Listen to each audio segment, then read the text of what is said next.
Well, I'm sorry. Next time I'll knock. Eden, why are you dressed like that? Honey, you're not thinking of going to that memorial service for Gina. Well, sweetheart, well, you can't. You're just not well enough. I've already made up my mind. Well, after everything that crazy woman tried to do to you, you should be out celebrating. The woman is dead. I have no intention of celebrating her death. Sweetheart, I'm sorry. That was just a figure of speech. I'm just saying you do not owe Gina anything. But Gina was a part of this family, whether you want to accept it or not. Now, if my father and the rest of this family can manage to get over that and go and manage to have a memorial service for her, then I am too. I have every intention of going. Well, I guess there's no way I'm going to talk you out of it. Here.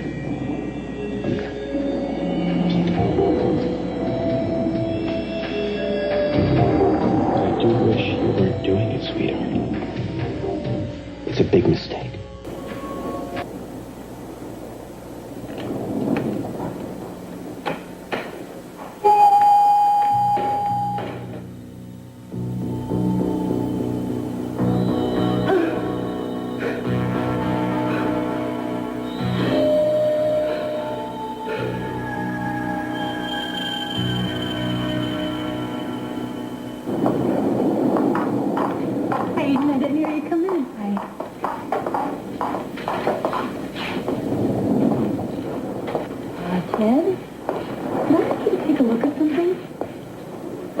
Yeah, what is it? Do you know what kind of wire this is? Yeah, this is just speaker wire. You know, like, public address system, that kind of thing. Why? Oh, I was just curious. Oh, Kirk, did he catch up with you? He was looking for you. Oh, yeah. No, everything's fine. Thanks for your help. Yeah. Honey. Daddy. Kirk told me you were planning to go into chapel with us. I don't think it's a very good idea. Fine. I want to go. Baby, after all Gina did to you, I don't understand No why. matter what she did, she's still a part of this family. That's why you're giving the service, isn't it?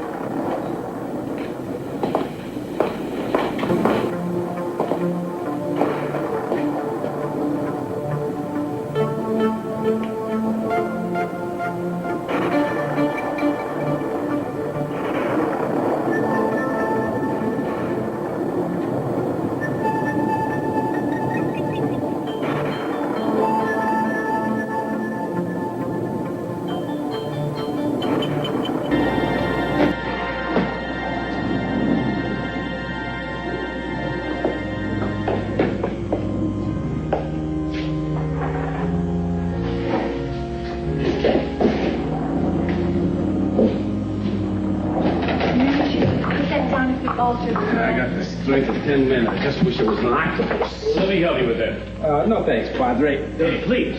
Gives you that Godfather feeling, huh, Rick? Young man, are you a member of the family? Professional mourning. Oh.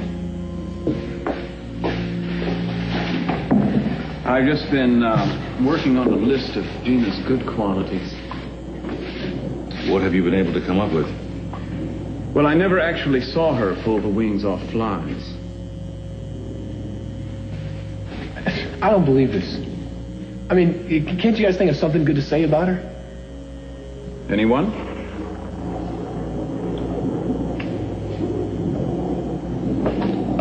Maybe it would be better if we just bypassed that part of the service.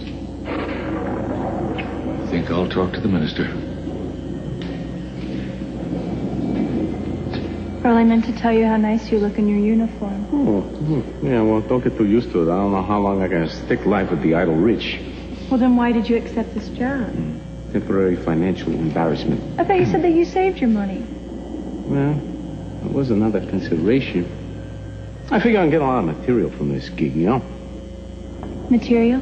Yeah, you know, like for a novel, maybe even a play. Probably not a musical, though. I wish they would hurry up on this. These babies give me the skin crawls.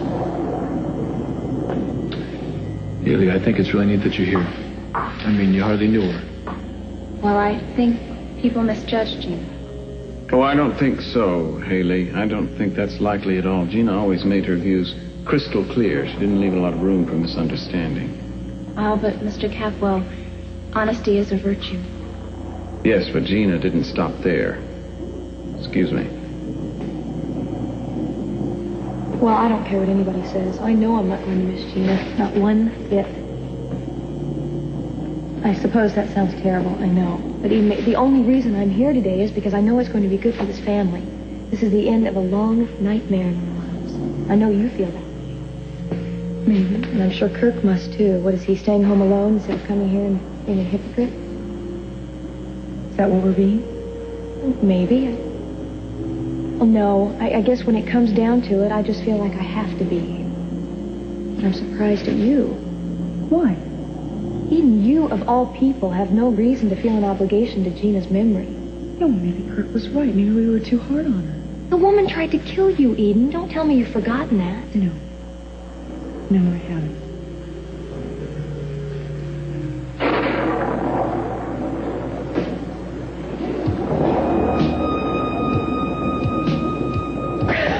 He's making us do this. Don't you understand? Now he's going to kill us both without us to cover.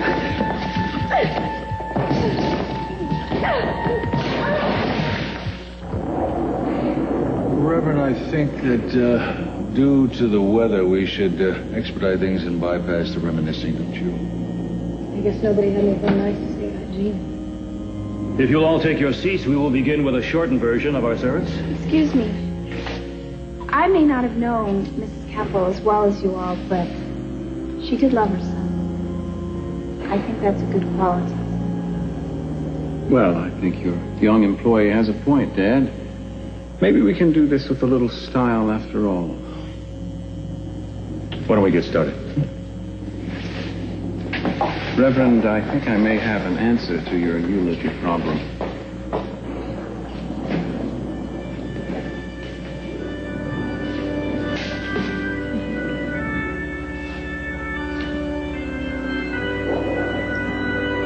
Friends, we have gathered here today to bid farewell to our good friend and sister, Gina Capwell.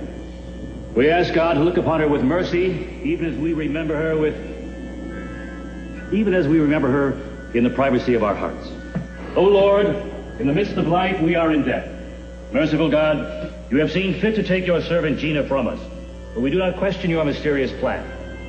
Know, as your ministers have done from time immemorial.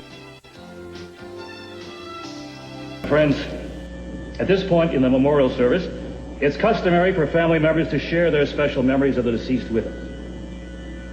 I believe Mason has a few words to say.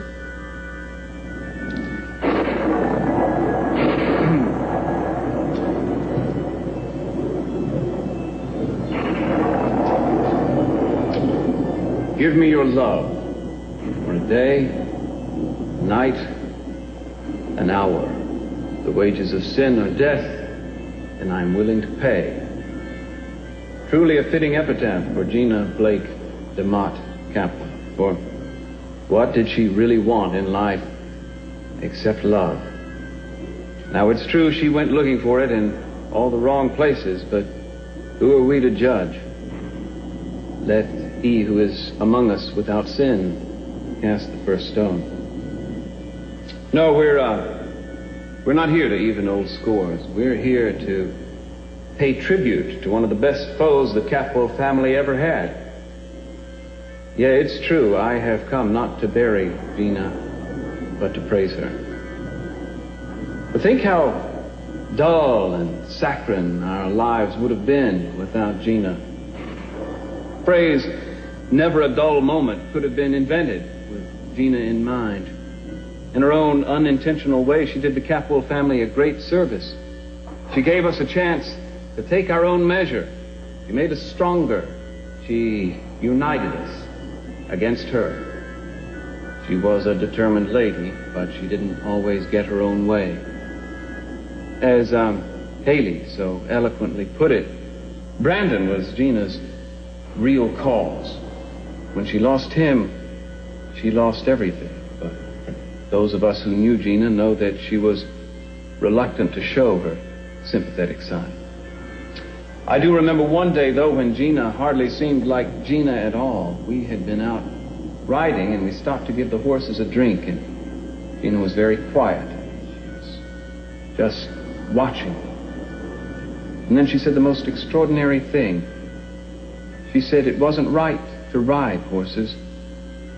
that it wasn't natural to shackle them. Then she changed her mind almost right away and said, why should animals be free if people can't be? There were tears in her eyes then, and I think it was because Gina knew that she never would really be free. And I honestly think that's all she really wanted, to be free of her demons. Well, I've told you my memory of Gina. I like to think that each of us can come up with at least one positive recollection. But then maybe I've misread. No, I remember something. Go on, Eden. A few months back, I was in the garden. I looked out the window, and Gina and Brandon were playing a game on the floor or something. And Brandon was the happiest I think I'd ever seen him. I guess that surprised me at the time. But Gina took Brandon in her arms and she hugged him. And the look on her face was like she was never going to let go. Gina loved her son. She loved him very, very much.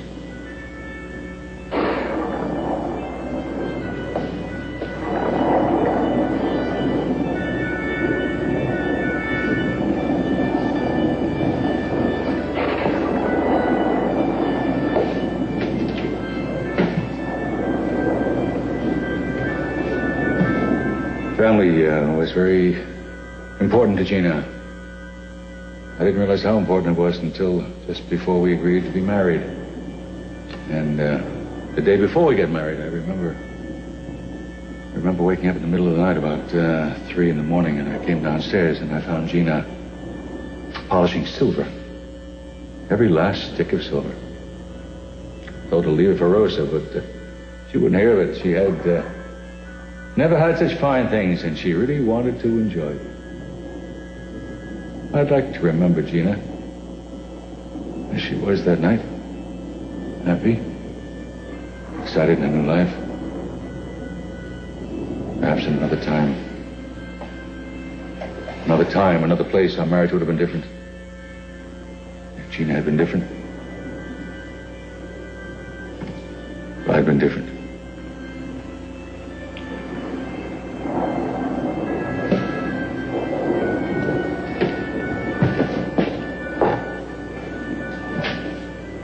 Thank you, Dad. I think it would be nice to hear from Kelly. Now, Kelly? Reverend, is that Please, don't panic. Plenty of candles. Find some men.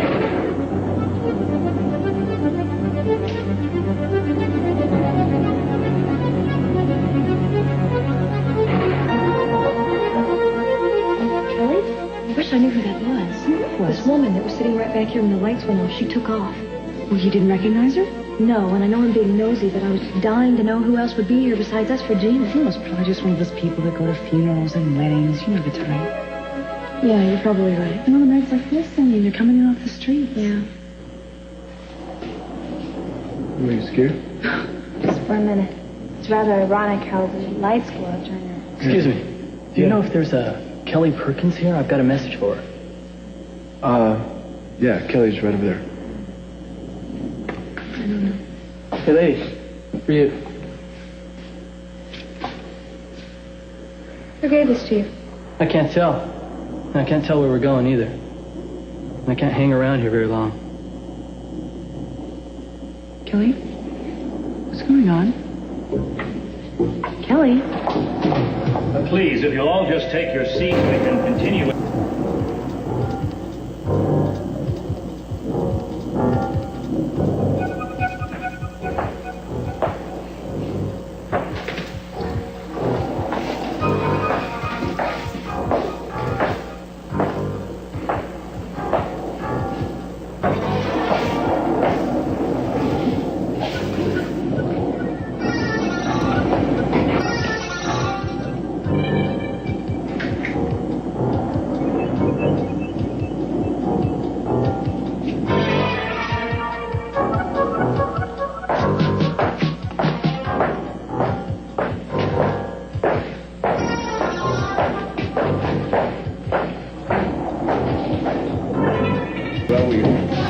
searched our memories and looted the past, somehow we've managed to find a few brief shining moments from the short life and hard times of the late Mrs. C.C. Capwell.